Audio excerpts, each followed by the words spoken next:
छत्रपती शिवाजी महाराजांनी सुरतेवर छापा मारून मिळालेला खजिना याच गडावर सुरक्षित ठेवला होता.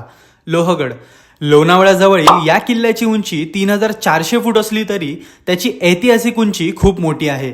किल्ला चढायला खूप सोपा आहे, म्हणून इथे खूप सारे पर्यटक येत असतात. पण जर का तुम्ही दुर्गप्रेमी असाल तर या किल्ल्याचा इतिहास खरंच जाणून घेण्यासारखा आहे.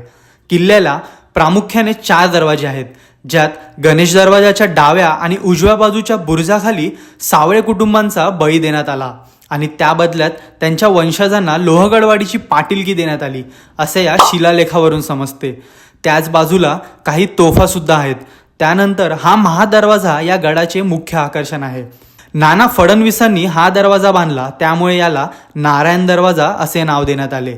गोमुखी असलेल्या हनुमान दरवाजातून उजवीकडे गेल्यावर आपल्याला प्रशस्त अशी लक्ष्मीकोठी दिसते. याच जागी सुरत लुटीचा खजाना ठेवला होता.